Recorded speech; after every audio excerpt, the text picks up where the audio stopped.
खबर यह है कि इलेक्शन कमीशन ने NA-18 ज़िमनी इलेक्शन के लिए पाक फौज को तलब कर लिया। इलेक्शन कमीशन ने सिविल आर्म्ड फोर्सेज की तलबी के लिए सेक्रेटरी दिफा को खत लिख दिया। सरकारी मुलाजमिन के लिए धमकी आमेज अल्फाज के इस्तेमाल पर इलेक्शन कमीशन ने वज़ीर-ए-आला KP को भी तलब कर लिया है। इलेक्शन कमीशन ने NA-18 ज़िमनी इलेक्शन के लिए पाक फौज को तलब कर लिया। इलेक्शन कमीशन ने सिविल आर्म्ड फोर्सेज की तलबी के लिए सेक्रेटरी दिफा को खत भी लिख दिया है। सरकारी मुलाजमिन के लिए धमकी आमेज अल्फाज के इस्तेमाल पर इलेक्शन कमीशन ने वज़ीर-ए-आला KP को भी कल तलब कर लिया है। आपको बताएं कि तर्जुमान इलेक्शन कमीशन के मुताबिक जलसे में सुहेल अफरीदी के साथ मफरूर मुजरिम भी था। सूबे के चीफ एग्जीक्यूटिव के गैर जिम्मेदाराना रवैये से पुरअमन इलेक्शन का इनेकाद मुश्किल हो गया है। ज़िला इंतजामिया, पुलिस, इलेक्शन अमले और वोटर्स की जान को खतरात लाहक हैं। सुबह इलेक्शन कमिश्नर चीफ सेक्रेटरी करे, ज़रूरी हिफाजती इक़दाम के बाद रिपोर्ट पेश करे। सेक्रेटरी वज़ारत दाखिला हल्के में फूल प्रूफ इंतजामात करें। इलेक्शन में खलल डालने पर सख्त कानूनी कार्रवाई होगी। कोई ओहदेदार ज़ाब्ता अखलाक की खिलाफ वर्जी करे तो सख्त कार्रवाई की जाए। आपको बताएं कि इलेक्शन कमीशन ने NA-18 ज़िमनी इलेक्शन के लिए पाक फौज को तलब कर लिया है। इलेक्शन कमीशन ने सिविल आर्म फोर्सेज की तलबी के लिए सेक्रेटरी दिफा को खत लिख दिया। सरकारी मुलाजमीन के लिए धमकी आमेज अल्फाज के इस्तेमाल पर इलेक्शन कमीशन ने वज़ीर-ए-आला KP को भी कल तलब कर लिया है। आपको बताएं कि इलेक्शन कमीशन ने NA-18 ज़िमनी इलेक्शन के लिए पाक फौज को तलब कर लिया है। मजीद क्या अपडेट्स हैं आतिफ भट्ट से जानते हैं। आतिफ बताइएगा डिटेल्स।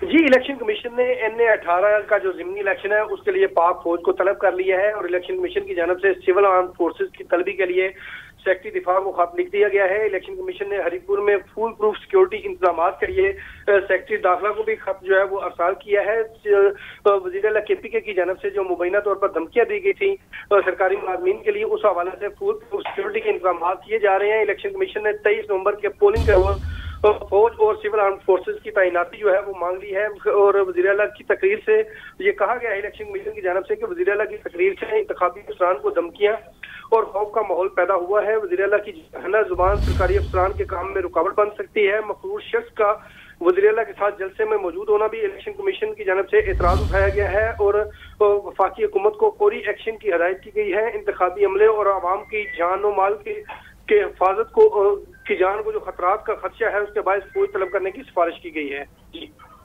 इस पर सिफारिश भी की गई है और इसकी फौरी तौर पर तलबी के लिए कहा गया है। इलेक्शन कमीशन ने सिविल आर्म फोर्सेज की तलबी के हवाले से अहमद बिलाल महबूब साहब ने ज्वाइन किया। सर बहुत शुक्रिया आपके वक्त का। सर ये अहम पेशरफ सामने आई है जिसमें इलेक्शन कमीशन ने फौज को तलब कर लिया, सिविल आर्म फोर्सेज की तलबी के लिए खत लिख दिया है।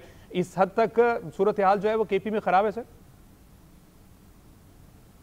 बहुत शुक्रिया। मेरे ख्याल में इलेक्शन कमीशन ने तो सिचुएशन की असेसमेंट की होगी और इंटेलिजेंस एजेंसीज की रिपोर्ट्स भी उनके सामने होंगी और वहाँ के जो एडमिनिस्ट्रेटर्स हैं उनकी भी रिपोर्ट्स होंगी।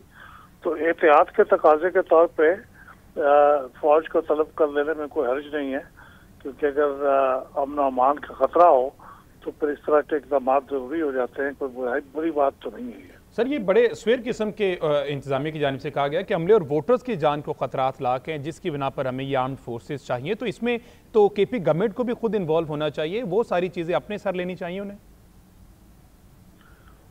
जी हाँ, असूलन तो ये लॉ एंड ऑर्डर की सिचुएशन को कंट्रोल करने के लिए बुनियादी फोर्स तो पुलिस की होती है और उसे ही करना चाहिए और सूबाई हुकूमत को इसके अंदर इलेक्शन कमीशन की मदद करनी चाहिए।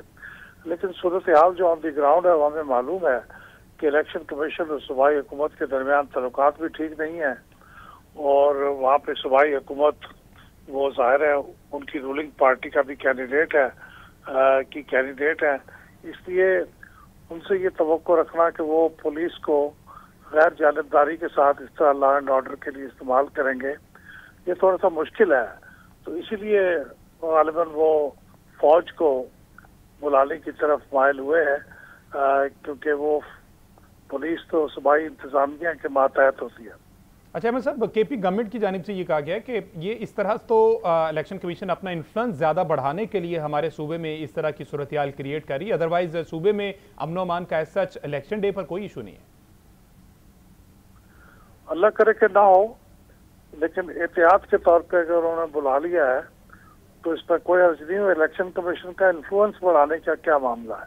इलेक्शन कमीशन तो एक स्टेट इंस्टीट्यूशन है, उसका तो असर और रसूख जो है वो कानून की किताबों में लिखा हुआ है और वो होना चाहिए और उसको हक हासिल है कि वो अगर महसूस करे कि हमें फौज की जरूरत है तो उन्हें बुला लें। तो मेरे ख्याल में हम सबको इसके बारे में तो इत्मीनान महसूस होना चाहिए कि फौज की निगरानी में हो रहे इलेक्शन, क्योंकि माजी में तो पार्टियां खुद मुतालबा करती रही हैं कि फौज की निगरानी में कराएं इंतखाबात। ठीक है, सरबराह पिलडॉट अहमद बिलाल महबूब साहब हमारे साथ मौजूद थे। तो इलेक्शन कमीशन ने अन्य 18 ज़िमनी इलेक्शन के लिए पाक फौज को तलब कर लिया है और इलेक्शन कमीशन ने सिविल आर्म्ड फोर्सेस की तलबी के लिए सेक्रेटरी दिफा को भी खत लिख दिया और ये कहा गया है कि सूबे के चीफ एग्जीक्यूटिव के गैर जिम्मेदाराना रवैये से पुरअमन इलेक्शन का इनेकाद मुश्किल हो गया है।